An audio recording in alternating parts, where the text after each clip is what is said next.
Assalomu alaykum do'stlar. Navbatdagi darsimiz Escherichia coli hisoblanadi. Ya'ni Escherichioz kasalligini keltirib chiqaruvchi asosiy bakteriya yoki bo'lmasam bir qancha antigenlari yoki bo'lmasam turlari borligi jihatdan boshqa bakteriyalardan ozmuncha murakkabligi bilan ajralib turadi. Hop, birinchi elementga yuzlanadigan bo'lsak do'stlar, umumiy tasvirda qizil ranglar ko'pligi yoki pushti ranglar ko'pligi uchun biz bakteriyani yana nima deymiz, gram negativ ekanligini bilsak bo'ladi. Va keyingi elementlarda esa e'tibor berayotgan bo'lsak do'stlar, mana kafe tasvirlangan hamda umumiy E.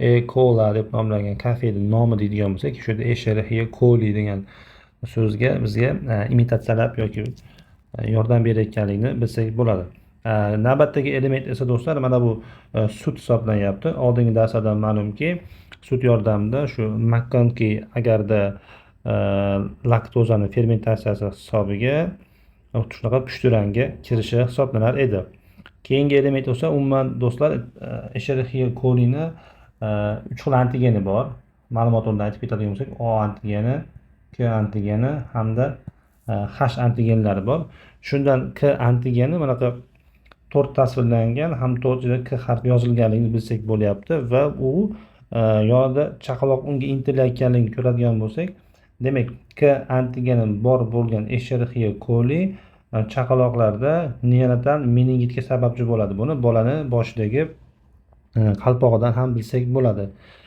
Keyingi element esa do'stlar, uni yonida joylashgan mana bu kokteyl hamda qulupnay ifodalangan. Bulardan biz nimani bilamiz? Qulupnay yordamida lipopolisaxaridni va kokteylda ishtirokida esa biz sepsisni bilsak bo'ladi. Keyingi element esa do'stlar, qizni ko'rinishiga e'tibor beradigan bo'lsak, quloqda bandiklar tasvirlangan. Bandiklar yordamida bakteriyaning tashqi tomonidagi fibralari bilsak bo'ladi va fibralar endi nima ish qiladi? Yonida oldingi darslardan bizga ma'lumki, bunaqa chashka va ikkita turbuchkasi tasvirlangan. Bu sidik yo'llari hisoblanardi va bir raqam qo'yilgan. Bu degani shu fibralar yordamida hayvonlarda ayniqsa sidik yo'llarda o'tirib qolib, sidik yo'llari urinary tract infection yoki UTI ni number 1 kasal cause yoki bo'lmasa birinchi o'rinda sababchi bo'lgan bakteriya aynan Escherichia coli hisoblanganini bilsak bo'ladi. Va yana keyingi element esa do'stlar, mana bu idishlarning tagidagi yashil tarelkalar tasvirlangan. Bu bilamiz shu eozin metilen blue, eozin metilen blue deb nomlangan nimada agarda ko'rganimizda bakteriya shunaqa yashil tusga kirib qolishi va keyingi mushuk tasvirlanganligi bizda endi bakteriyani katalaza musbat ekanligini bilsak bo'ladi. Endi o'zi bakteriyani rasmdan biladigan bo'lsak, ikki xil asosiy tur hisob bor. Bulardan birinchisi bo'lishi mumkin enterogemorragik turi, mana bu tomonda tasvirlangan. Keyingi tomonda esa enteroinvaziv turi.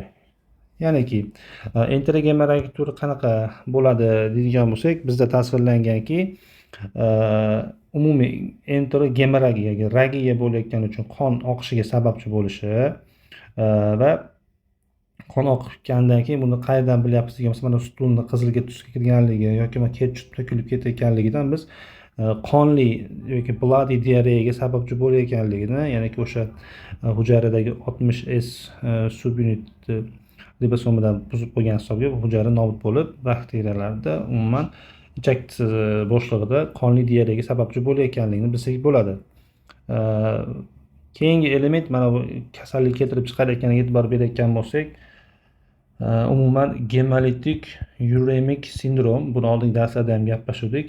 Bu qanaqa holatlarga sababchi bo'ladi degan bo'lsak, eritrotsitlarda gemolizga uchratib yuborishi va mana bu sorbitol free deb nomlangan kasallikdan nimadan idishdan chiqayotgan tutunni mana bu sharcha hosil qilayotganlik, bu yurak koptokchalarini, glomerullarni tasvirlagan, bu glomerulonefritga sababchi bo'lishi va mana bu yerda tarelkalar tasvirlangan, bular plate deb atalardi va trombotitlarni sonini kamaytirib yuborishi tasvirlangan edi. Shu gemolitik uremik sindromning o'ziga xosligi edi.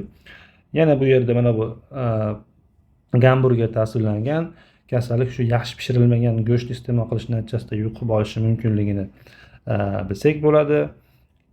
Keyingi bu enterogemorak turda toksini xuddi Shiga-like toksin yoki Shigelda toksinga o'xshaganligi uchun mana bu bolani qo'lchasidagi o'yinchog'i ham gorilla yoki Shigarilda tasvirlanganligini bilsak bo'ladi. Va keyingi element mana bu burger narxini $1.57 tasvirlanganligi bu bakteriyani shu unday shtammi kasallik keltirib chiqarishini bilsak bo'ladi. Ya'niki 0,157 shaklda ifodalanganligi uchun. Jarayon qanaqa bo'ladi deydigan bo'lsak, shu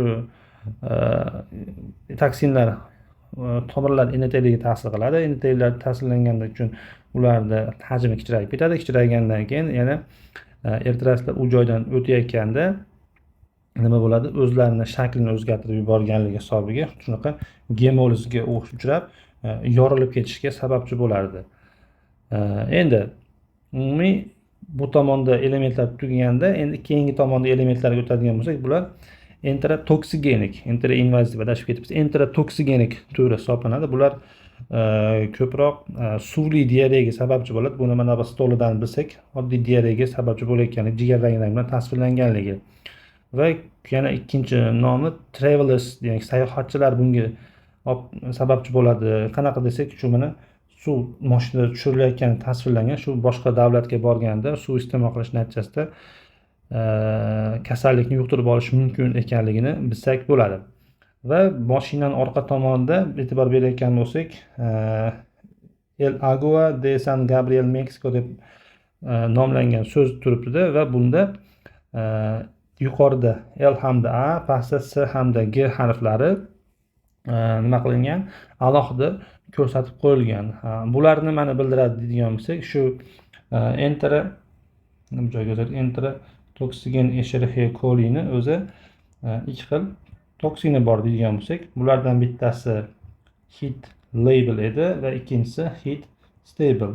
Ya'ni heat label degani bunda issiqlikka chidamsiz, heat stable issiqqa chidamli edi. Shu issiqlikka chidamsiz bo'lgan heat label bakteriyasida mana bu L so'zi tepadagi L ga mos kelayotgan bo'lsa, mana bu A harfi bo'ladigan bo'lsa, endi shu diareya keltirib chiqarayotgan paytda siklik AMF bilan ishlaganligi uchun A harfi tasvirlangan. Endi heat stable da bo'ladigan bo'lsa, endi bu yerda siklik AMF emas, siklik GMF bilan ishlagani uchun S harfi bilan G harfi birgalikda kelayotganligini bilsak bo'ladi. Endi tekstga o'tadigan bo'lsak, shu biz aytib o'tgan ma'lumotlar qisqacha aytib o'tildi. Ya'niki bakteriyani aytgan bo'lsak, umumiy gram manfiy ekanligi, enterobakteriya oilasiga kirishligi, laktozani fermentatsiyaga uchratishi hamda McConkie agarda pushtiranga kirishligi hamda ularning koloniyasi iazin metilin blue deb nomlangan agarda yashil tusga kirishi va katalazi musbat ekanligi bizda mushuk tasviri borligini bildirib o'tyapti. Bakteriya umumiy fakultativ anaerob, oksidazi negativ hisoblanyapti. Kimlarda uchrashi mumkin deydigan bo'lsak, insonlarda ichagida yoki bo'lmasam ular koloniya sifatida ayollarda qinda hamda uretrasida uchrashi mumkin. Davolash supportiv deyilgan, ya'niki faqatgina qo'llab-quvvatlovchi terapiya qilinadi va bunga qo'shimcha ravishda suvsizlanishni oldini olish maqsadida davo chorasi ko'riladi. Kasalliklari asosan bir necha kasalliklar keltirib o'tgan. Birinchi number one cause degani aytib o'tganimizdek, ko'proq ayollar bunga chalinadi, chunki ayollarda sidik yo'llari qisqaligi uchun bunga mos keladigan bo'lsa, ya'niki urinary tract infection, sidik yo'llari infeksiyasiga birinchi o'rin sababchi bo'luvchi bakteriya Escherichia coli hisoblanadi. Nimaga deb yozgan? Mana sidik yo'llari qisqaligi va ulardagi bakteriyaning o'zidagi fimbralari yoki pililari ura epitelial sohaga yopishib yoki bo'lmasam o'rnashib olganligi hisobiga bo'lyapti. Ikkinchi sabab bo'lyapti endi neonatal meningitga sababchi bo'luvchi ikkinchi o'rindagi nima deb sabab, ya'niki chaqaloq tug'ma meningit bilan kasallanganligi biz bolani boshlagiga shu qalpoqdan kaska bilan bilgandik. Ya'niki shu to'rtta K harfi bor edi. Shu bakteriyani K turidagi shtamm orqali. Yana bitta holat bo'lyapti septisemiyaga, yoki bu degani shu lipopolisaxarid endotoksini borligi, shu pushti rangdagi haligi kokteyl bor edi. Keyingi holatlar umumiy gastroenteritlarga olib kelishi. Enterotoksigen turida, enterogemorak turi, hattoki enteropatogenik turida ham va enteroinvaziv turlarda ham umumiy gastroenteritlarga sababchi bo'lishi. Misol uchun enterogemorak turini gaplashib o'tdik. Aytganimizdek shu yaxshi pishirilmagan go'shtlar yoki hayvonlarni mahsulotlar yordamida, misol gamburgerni misol qilgan bo'lsak, yuqib olayotgandi va sababchisiga e'tibor beradigan bo'lsak, qonli diareyaga sababchi bo'lishi va enterogemoragik turida aytib o'tganimizdek nima qilayotgandi, haligi sorbitol rasmi tasvirlangan edi mana bu joyda.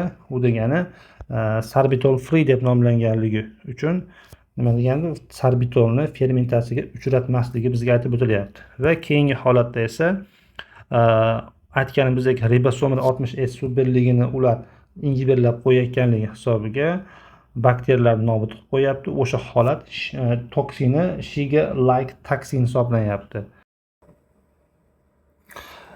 Va do'stlar, keyingi elementda e'tibor berayotgan bo'lsak, bolalarda aytamizki, enterogemoragik turi gemolitik uremiya sindromiga sababchi bo'lishi mumkinligini gapirib o'tib ketdik. Bularni asoratli kasalligi sifatida buyraklarni kaptokchalarida glomerulonefritga sababchi bo'lishi yoki bo'lmasam trombotsitlarni agregatsiyaga uchrab yuborgani natijasida trombositopeniya bo'lishi yoki trombotsitlar sonini kamaytirib yuborishi. Bundan tashqari qizil qon hujayralari eritrotsitlarni lizisga yoki gemolizga uchratib yuborishi bizga berilib o'tiladi. Ikkinchi turni gaplashdik, enterotoksigenik yoki buni sayohatchilar diareyasi deyiladi. Endi bu yerda Meksika misol qilib ketilgan, chunki Sketchy kitobi o'zi Qo'shma Shtatlarga tegishli bo'lganligi uchun, ya'niki rivojlangan davlatdagi insonlarda bu kasallikni oldin kasallanmaganligi uchun immunitet shakllanmagan bo'ladi. Rivojlanayotgan davlatlarga boradigan bo'lsa, kasallikni yuqtirib olishi mumkin. Qanaqa yuqadi deydigan bo'lsa, fekal oral yo'l orqali yuqib olishi yoki o'sha ifloslagan suv orqali yuqib olishi mumkin. Nima bo'ladi deydigan bo'lsa, gaplashganimizdek suvli diareyaga sababchi bo'lishi va aytganimizdek buni ikki xil toksini bor. LT hamda ST so'zlariga e'tibor berayotgan bo'lsak, LT degani bu yerda heat label va ST bo'lsa heat stable ga misol qilib keltirdik. Bularni ishlash mexanizmlarini hamki gaplashib o'tdik. Misol uchun LT harfi yozilgan bo'ladigan bo'lsa, AMF yoki GMF bilan ishlashini gaplashib o'tib ketdik. Diagnostika qilish maqsadida immunoassiy yoki DNK yordamida yoki PCR qilib aniqlashimiz mumkin bo'ladi. Endi do'stlar, umumiy bitta jamlab oladigan bo'lsak, qisqacha Escherichia coli odatda normada hech qanaqa kasallikka sababchi bo'lmasdan turib, kolon yoki yo'g'on ichakda hayot kechirib turadi. Lekin qachonki Escherichia coli virulent faktorlari qo'shilgandan keyingina kasallikni yuzaga keltirib chiqarishi mumkin. Endi buni virulent faktorlarga o'zi nimalar, qaysilar kiryapti deydigan bo'lsak, birinchisi shu shilliq qavat bilan bog'liq bo'lgan holatlari. Bular bo'lishi mumkin shu bakteriyaning o'zini piliylari va bundan tashqari shu ichak epiteliy hujayrasiga invaziya bo'lishi. Keyingi holat esa aytib o'tilgandek toksin yoki egzotoksin.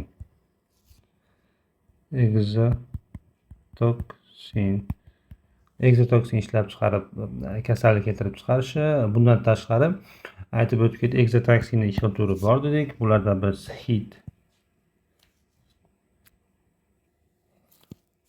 ya'ni heat labile, ya'niki issiqlikka chidamsiz, hamda heat stable bor edi.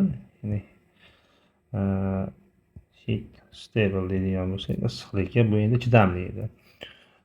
Endi bundan tashqari buni endotoksini bor. Endo deb qo'yamiz. Endotoksini bular nima yordamida ishlaydi? Lipopolisaxarid yordamida ishlashi mumkin. Endi umuman Escherichia coli gaplashib o'tganimizdek bir qancha kasalliklarga sababchi bo'ldi. Bulardan birinchisi diareya. Bularni gaplashdik. Keyingisi UTI, siydik yo'llar infeksiyasi. Undan tashqari neonatal meningitga va umuman gram-manfiy bakterial sepsisi ko'pincha zaif yoki kasalxonada yotgan bemorlar uchun sepsis. Xo'p do'stlar, darsimiz shundan iborat. E'tiboringiz uchun rahmat.